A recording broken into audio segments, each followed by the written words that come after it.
Real estate investment practice problem using OneNote. Adjustable rate mortgage or ARM with a payment cap instead of a rate cap. Part number 4.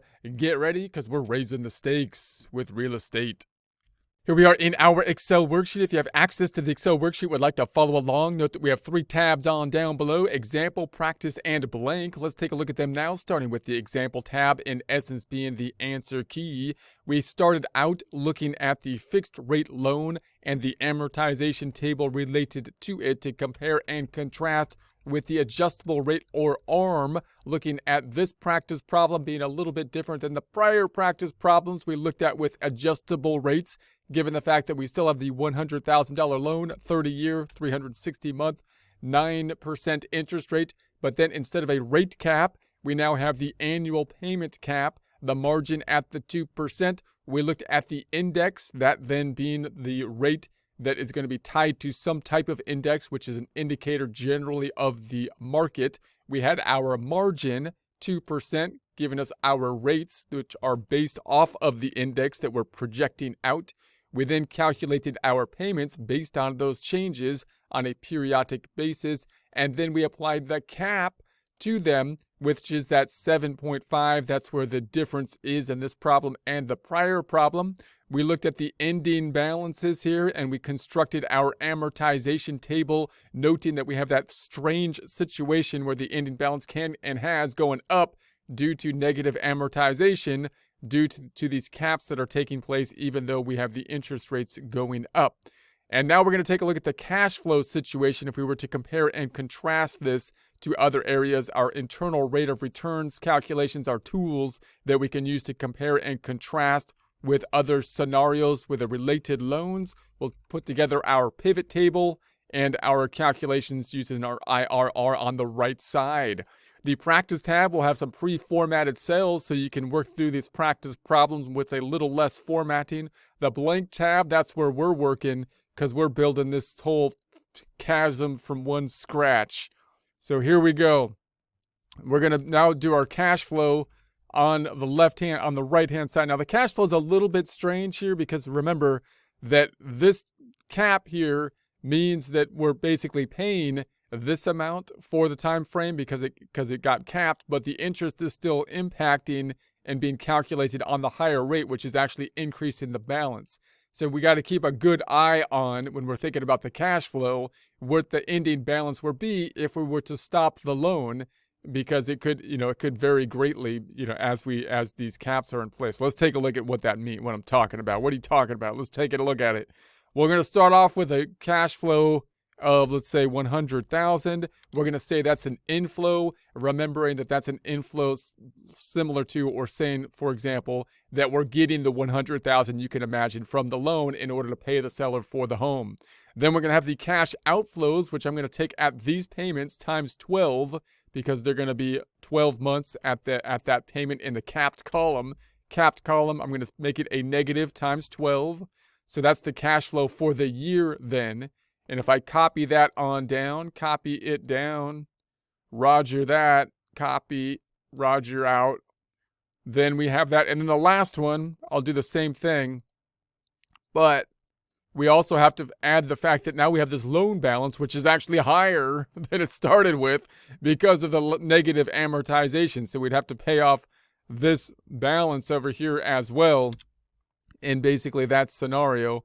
So you'd have a hefty amount at the end with regards to our IRR calculation. So we're going to say IRR, that's the rate at which this flow would be 0. So we're going to take this equals the IRR and pick up this flow of flow, make it then a percent number group, percentifying it, adding a couple decimals. We're at the 12.89%. Remembering that that's somewhat of an estimate due to the fact that these flows we're considering on a yearly basis, and that means that we're, due to the tools we're using, that would mean that they're happening at the end of the year, when in actuality we know that they happened in 12 equal payments throughout the year. So we'll do a little bit more precise calculations on the right hand side. Let's go ahead and blue and border this while we're here. Do the good old blue and border thing.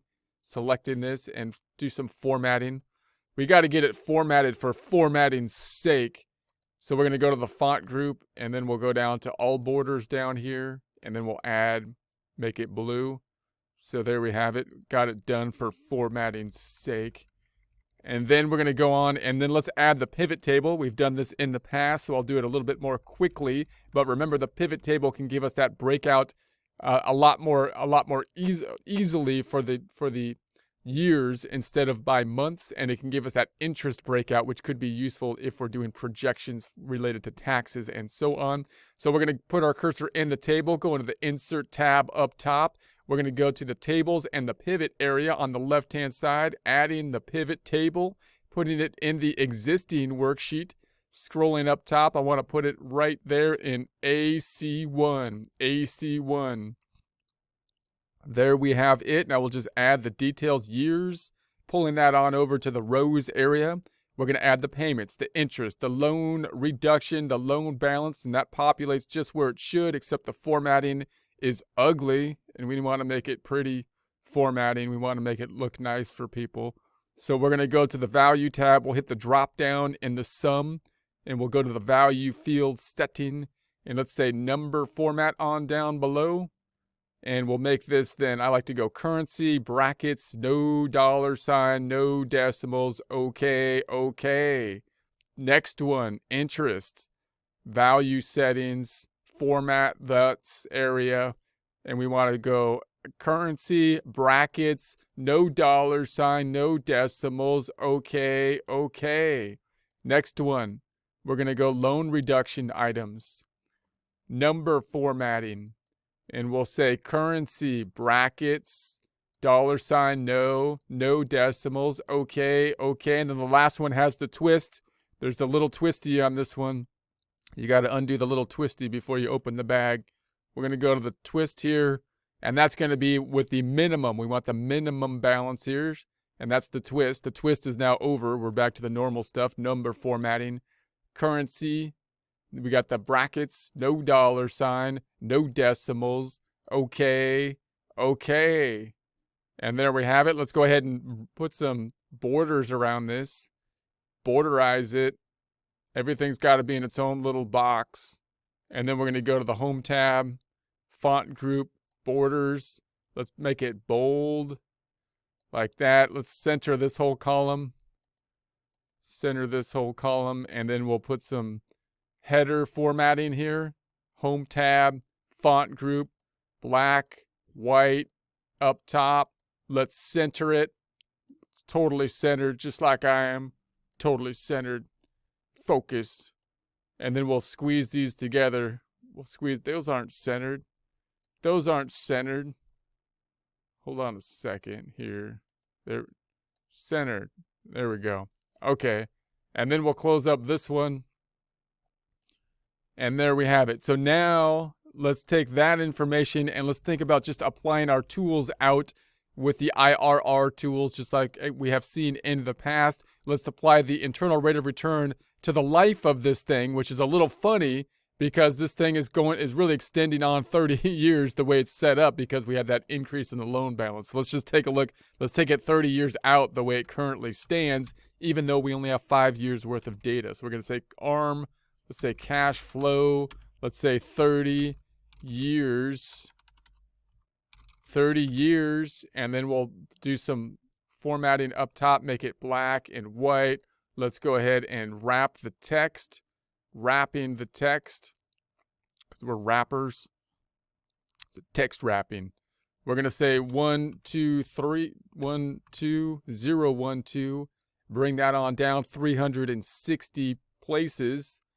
360, 360 all the way on down. 2, 3, 6. That it's going slow. Could you speed up the process? People don't want to wait around here. So there we're going to say, okay, and then let's center that. Center that, and then we're going to take up top, we'll take the loan inflow at the 100,000, and then we made the payments on the outflows, which are going to be at the 805. And then they changed to 865 and so on. So we'll just put our cursor on Phil's handle button and double click the handle button.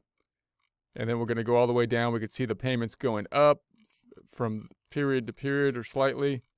And it stops. And then we took it all the way down at that amount to the bottom. But at the bottom, it didn't go to 0 because we had that negative amortizing. So after 360, we still have another minus that 199,526. So that's the thing you got to keep aware of with these kind of items. The loan balance actually going up kind of messes up our whole amortization thing that we usually total. Let's total this thing up. Equals the sum of this. We'll sum it up, and then we'll do the IRR, the rate at which this series of payments would be 0, taking into consideration our time value of money calculations. We'll just sum this whole thing up. And then if I add, then that wasn't the sum. That was we IRR'd it. We ER'd it up. ER'd it up. And then I'm going to double click on it and multiply it times 12. So there we have it. So the 12.33 over the whole life of this thing, even though we only have 5 years of data compared to what we had over here, 12.89.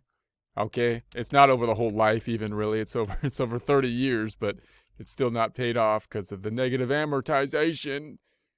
I thought we'd be done with it by now, but no. The loan's still there. Whatever. Let's copy these ones and do it again. Copy that. And let's try it. Let's try it out this time for the 3 years, which is 36 payments. So we'll stop it on. We'll just do the same thing down to 36 payments, and then I'll just delete everything below that. What would be the IRR at that point in time? We're saying I don't care what happens because I'm selling this thing after 3 years. Let's get our IRR at that point and see what happens then. So that means that last payment right here, we'd have to pay off the balance. We got the last payment minus the balance we'd have to pay off at that point, which would be that 105,212. It's still higher than it otherwise would have been due to the negative amortization. But that's the way it is. That's how we set it up because that makes our payments lower. And so we're going to say this is going to be the sum of these items. We could check out the cash flow there. How's the cash flowing? Let's check it out. It's flowing 36,405. Let's calculate the IRR at that point in time equals the rate at which this series of payments would be 0. Then would be on a monthly basis, making that a percent and adding a couple decimals. There it is. Let's make it a yearly basis by multiplying it times 12 times 1, 2, 12. Now we're at the 11.8. 11.8. Okay. Let's do it one more time. Let's do it, bring it out 5 years, kind of matching what we did on our table to the left. So I'm copy this one over here. Let's do this. Let's copy from the skinny column to the AJ. Skinny to AJ. AJ's not skinny, but the skinny column to AJ.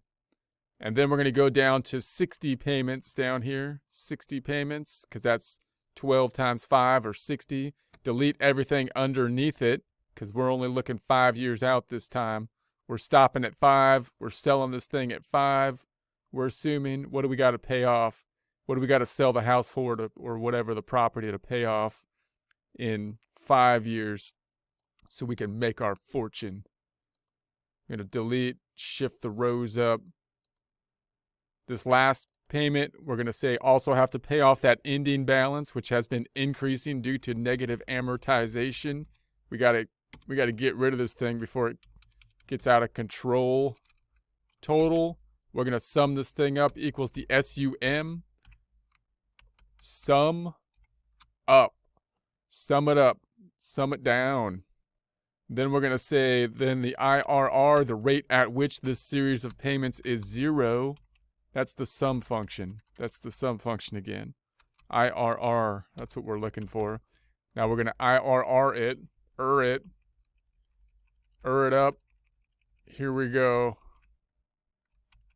It up. It up. Little darling. And then let's make that a percent, add a couple, and then we will double click on it and make it times 12. So there's the 12.75 at that point in terms of the rate at which that would be 0. Let's just do some formatting. We'll just do some blue and borders. Let's apply some blue borders here. Blue and borders. The borders aren't blue, the borders are black, but the blue's inside. The blue's inside, the borders are black. So we're going to go to the home tab. We're going to go font group, border blue, border blue, border blue. Let's do it again to this one. Border blue, and then one more time. Otra vez, por favor. Uno vez más. Border blue. There we have it. So that looks pretty good at some of our tools there. Obviously, you can use these tools to kind of compare and contrast versus, a standard loan, different kind of scenarios with regards to this loan. If you're projecting out different scenarios as to whether you hold the loan for a short term versus a long term, and possibly different scenarios related to different more unusual loans like an ARM, such as a fixed rate versus an annual cap and a rate capped kind of scenarios.